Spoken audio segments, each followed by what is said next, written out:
नमस्कार। केन्द्रबिन्दु अनलाइन टिभीबाट हरेक दिन बेलुका प्रसारण हुने केन्द्रबिन्दु न्यूजमा तपाईँ सम्पूर्णलाई स्वागत गर्न चाहन्छु। म छु सिमरन स्याङ बतामङ।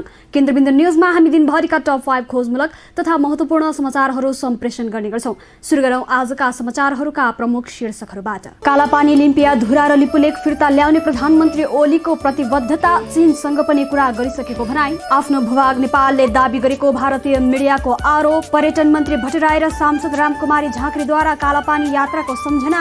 विदेशमा अलपत्र परेका नेपालीलाई फिर्ता ल्याउने प्रक्रिया सुस्त, गृह कार्य सुरु गरिएको सरकारको दाबी। र कोरोना विरुद्ध खोप परीक्षण सफल भएको दाबी। स्वाद र गन्ध थाहा नपाउनु कोरोनाको लक्षण भएको पुष्टि।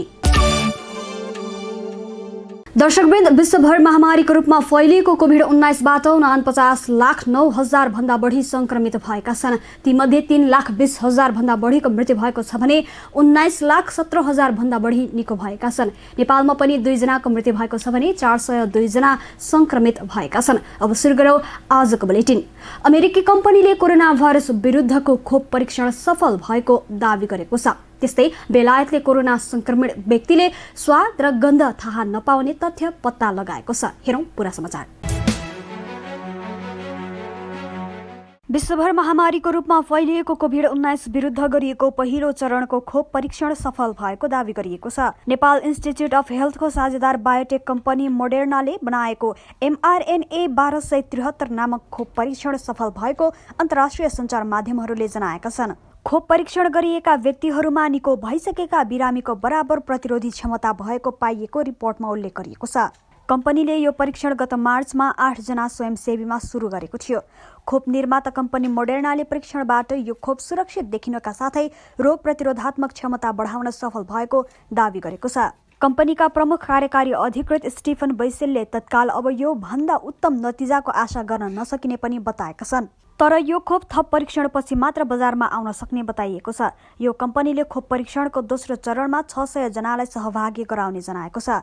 अमेरिकाको food and drug administration FDA ले मोडर्ना कम्पनीलाई खोप परीक्षणको दोस्रो चरण अघि बढाउन अनुमति दिएको छ। उता बेलायतको जनस्वास्थ्य विभागले अब स्वाद र गन्ध दुवै थाहा नपाउनु पनि कोरोनाको लक्षण भएको पुष्टि गरेको छ। सोमबार नेशनल हेल्थ सर्भिस NHS ले आधिकारिक रूपमा सो कुरा बताएका हुन्। गत महिना यी लक्षण पनि कोरोनासँग सम्बन्धित हुन सक्ने अनुमान मात्र गरिएको थियो र पुष्टिका लागि थप अनुसन्धान थालिएको थियो। बेलायतको स्वास्थ्य विभागका एक अधिकृत प्रोफेसर जोनाथन भ्याट्यामले अनुसन्धानबाट यस्तो कुरा पत्ता लगाएको बताए। कसैमा यी 2 मात्र लक्षण देखिए 1 हप्ता घरमा अलग्गै बस्न आग्रह गरिएको छ भने यी बाहेक अन्य पूर्ववत लक्षण समेत देखिए 14 दिन अलग्गै बस्न भनिएको छ।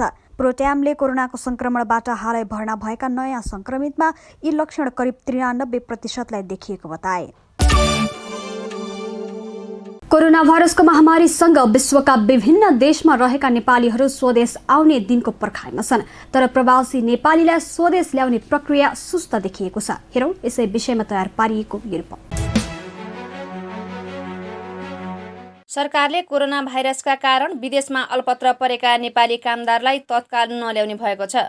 प्रधानमन्त्री केपी शर्मा ओलीले विदेशमा रहेका सबै नागरिकलाई तत्काल स्वदेश फर्काउने अवस्था नरहेको बताएका छन्। वैदेशिक रोजगारीमा गएर अल्पत्र परेका कामदारलाई ल्याउने बहानामा सबै नेपालीलाई ल्याउँदा व्यवस्थापन गर्न समस्या हुने भन्दै तत्काल ल्याउने अवस्था नभएको प्रधानमन्त्री ओलीको भनाइ थियो। मंगलबार प्रधानमन्त्री ओलीले प्रतिनिधि सभाको बैठकमा प्रतिपक्ष कांग्रेसका सांसदहरूले विदेशमा गएका नागरिकलाई कहिले ल्याउने भन्ने प्रश्नको जवाफ दिँदै विदेशमा भएका कामदार ल्याउने अवस्था नभएको बताएका हुन्। भारभारती ल्याउने, कोरोना फैलाउने र देश सोत्तर बनाउने पक्षमा छैनौं, प्रधानमन्त्री ओलीले भने।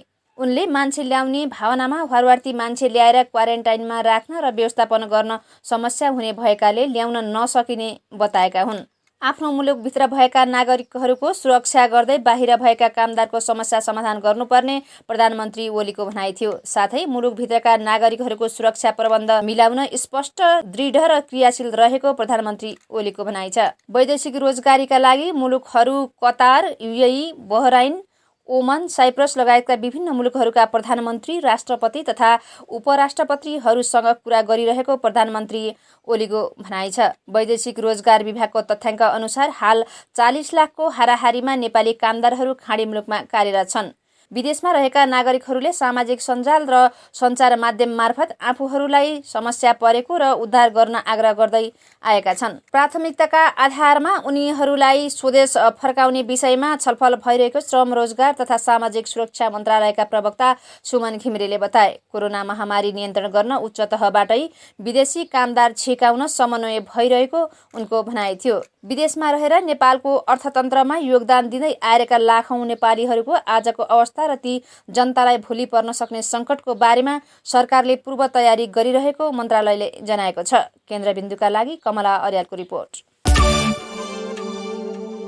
दर्शकवृन्द, सरकारले नयाँ नक्सा जारी गरेपछि कालापानीमा मार्च पास गरेका संस्कृति पर्यटन तथा नागरिक उड्डयन मन्त्री योगेश भट्टराई र सांसद रामकुमारी झाँक्रीले आफूहरूले गरेको सङ्घर्ष स्मरण गरेका छन्। यसै विषयमा रहेर हामीले एउटा रिपोर्ट बनाएका छौँ। हेरौँ यो रिपोर्ट। सरकारले लिम्पियाधुरा, लिपुलेक र कालापानी सहितको नेपालको नक्सा स्वीकृत गरेसँगै यसको चौतर्फी स्वागत गरिएको छ। सन् 1816 को सोहोली सन्धिको धारा 5 अनुसार नेपाल र भारतको सिमाना काली नदी हो भनेर उल्लेख भए अनुसार उक्त नक्सा सार्वजनिक गरिएको हो। यसअघि काली नदी वारी, नाभी, गुन्जी र गोब्रायाङ लगायत क्षेत्र भारतले विभिन्न चरणमा सार्वजनिक गरेको नक्सामा उल्लेख गरेपछि त्यसको नेपालमा विरोध हुँदै आएको थियो।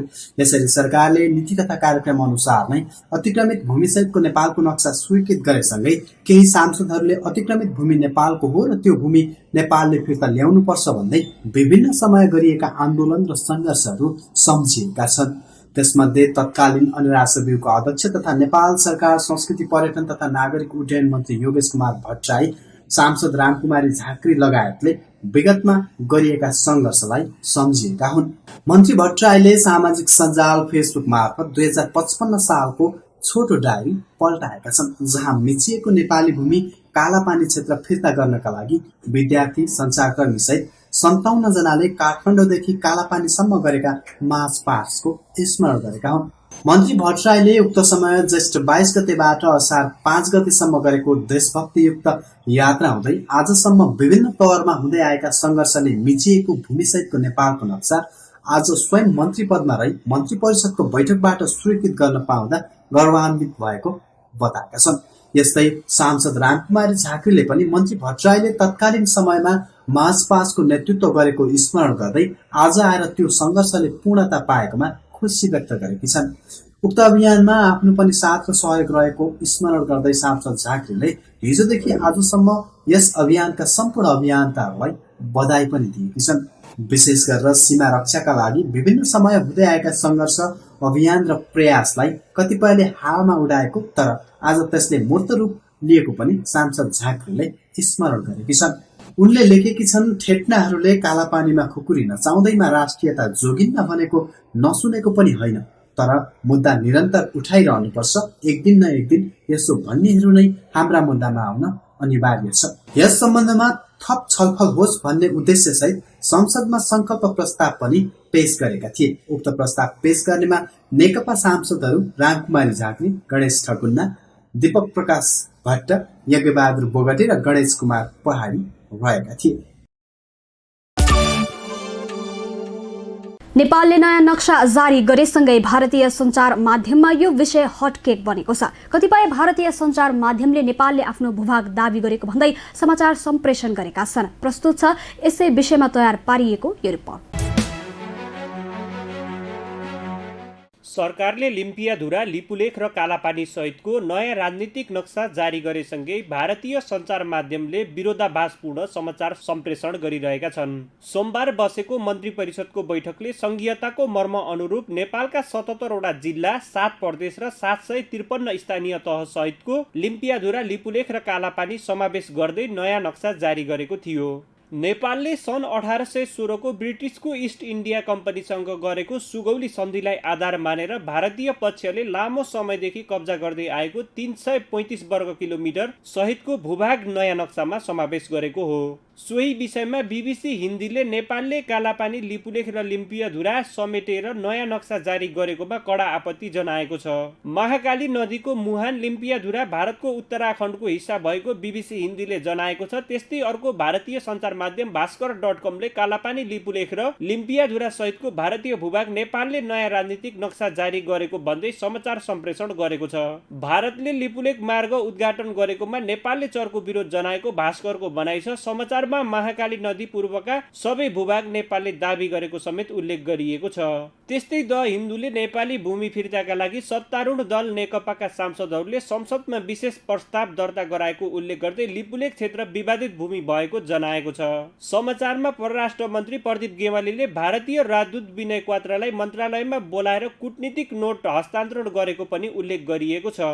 अर्को भारतीय सञ्चार माध्यम इन्डिया एक्सप्रेसले पनि नयाँ नक्सा सम्बन्धी एउटा लामो रिपोर्ट प्रकाशन गरेको छ। समाचारमा भारतीय राजदूतलाई मन्त्रालय बोलाएको नेपाल सरकार सडक निर्माणको समयमा मौन बसेर अहिले विरोध जनाएको लगायतका सामग्री प्रस्तुत गरिएको छ। त्यस्तै लाइभ हिन्दुस्तानले संस्कृति, पर्यटन तथा नागरिक उड्डयन मन्त्री योगेश भट्टराईको भनाइलाई महत्त्वका साथ समाचारमा सम्प्रेषण गरेको छ। लाइभ हिन्दुस्तानले मन्त्री भट्टराईले नेपाल सरकारको यो निर्णय इतिहासमा सुनौलो अक्षरले लेखिने भनेर दिएको अभिव्यक्तिलाई समाचारमा महत्त्वका साथ प्रस्तुत गरेको हो। मन्त्री भट्टराईले सोमबार मन्त्री परिषदले नयाँ नक्सा पारित गरेसँगै ट्विट गर्दै केपी शर्मा ओली नेतृत्वको सरकारको काम इतिहासको पान्नामा सुनौलो अक्षरले लेखिने भन्दै हाजिरी जवाफमा समेत सोधिने प्रश्न बनेको उल्लेख गरेका थिए।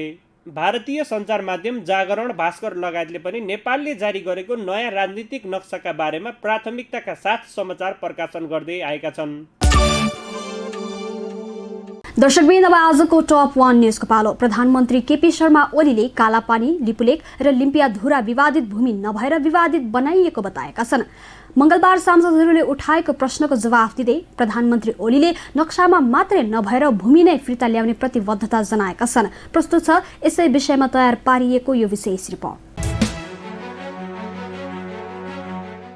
प्रधानमन्त्री केपी शर्मा ओलीले भारतको अतिक्रमणमा परेका नेपाली भूभाग कालापानी, लिम्पियाधुरा र लिपुलेख फिर्ता ल्याउने प्रतिबद्धता जनाएका छन्। प्रतिनिधि सभाको मंगलबारको बैठकमा उनले सरकारले अतिक्रमणमा परेको नेपाली भूभाग फिर्ता ल्याउने निर्णय गर्दै आवश्यक कूटनीतिक कदम चालेको औपचारिक जानकारी गराएका हुन्। प्रधानमन्त्रीले सोमबारको मन्त्री परिषद बैठकले नेपाली भूमि समेटेर नक्सा पारित गरेको र केही दिनभित्र सार्वजनिक गरिने पनि जानकारी दिए। उनले मन्त्री परिषद बैठकबाट नेपाली भूभाग समेटेर नक्सा पारित भइसकेको र केही दिनभित्रमा प्रकाशित हुने पनि जानकारी दिए। नक्सा प्रकाशित पारित भएको छ, हिजो प्रकाशित आज भोलिसम्ममा होला। नेपाली भूमि फिर्ता ल्याउने सरकारको निर्णयबाट सिङ्गो राष्ट्र खुसी हुने विश्वास आफूले लिएको भन्दै उनले नयाँ नक्सा अनुसारको व्यवस्था गर्दै संविधानको अनुसूची 3 संशोधन भएको दिन नेपालमा दीपावली गरिने उद्घोष गरेका छन्। म ठान्छु संविधानको अनुसूची 3 नेपालको नक्सा समेत जहाँ अंकित छ त्यो संसदले पारित गरेका दिन देशमा दीपावली हुनेछ। राष्ट्रियताको पक्षमा मैले त्यो विश्वास लिएको छु। संविधानको अनुसूची 3 संशोधन गर्न संविधान संशोधनको प्रस्ताव प्रस्तुत गरिने, त्यो प्रस्ताव पारित हुने विश्वास आफूले लिएको पनि उनले बताए। नेपाली भूभाग फिर्ता ल्याउने सरकारको निर्णयका बारेमा तथाकथित राष्ट्रवाद भनी टिप्पणी गरिएको उल्लेख गर्दै उनले देशको भूगोल, जनसङ्ख्याले राष्ट्रियताको मापन नहुने बताए। कुनै चलाखीको हिसाबले तथाकथित राष्ट्रवाद देखाउनका लागि यो गरिएको होइन। त्यसो भन्नु पनि ठिकै हो। तथाकथित राष्ट्रवाद बोल्ने अभ्यासका प्रचलनहरू देखिआएको, भोगिआएको परिस्थितिमा त्यसो आकलन गर्नु पनि त्यति अस्वाभाविक होइन होला। तर अहिलेको सरकारको तर्फबाट म भन्न चाहन्छु यो कुनै तमासा गरिएको होइन। प्रधानमन्त्री ओलीले जनादेशबाट बनेको सरकारले जनादेशलाई कदर गर्ने उल्लेख गर्दै नेपालमा कुनै तानाशाह जन्मने र अधिनायकवाद आउने सम्भावना नरहेको बताए। त्यस्तै ओलीले भ्रष्टाचार नियन्त्रण र निर्मूलन सजिलो नभए पनि नियन्त्रण गर्न प्रयास प्रभावकारी ढङ्गले अगाडि बढाइएको भन्दै आलोचनाको लागि आलोचना नगर्न आग्रह गरे। नीति तथा कार्यक्रममा कोरोनालाई महत्त्व दिएको र कोरोना मुक्त नेपाल नै सरकारको पहिलो प्राथमिकता रहेको उनले बताए। सरकारको नीति तथा कार्यक्रममाथि संयुक्त र एकल गरी 5वटा संशोधन प्रस्ताव परेका थिए भने 112 जना सांसदहरूले धारणा राखेका थिए। यतिन्जेल केन्द्रबिन्दु न्युज हेरेर साथ दिनुभएकोमा तपाईँ सम्पूर्णलाई धेरै धेरै धन्यवाद। भोलि पुनः यही समयमा आउने बाचा गर्दै छुटिन चाहन्छौँ। नमस्ते। केन्द्रबिन्दु न्युज हेर्दै गर्नुहोला र नयाँ अपडेटका लागि केन्द्रबिन्दु च्यानललाई लाइक, कमेन्ट र सब्स्क्राइब गर्नका साथसाथै www.kendrabindu.com पनि हेर्दै गर्नुहोला।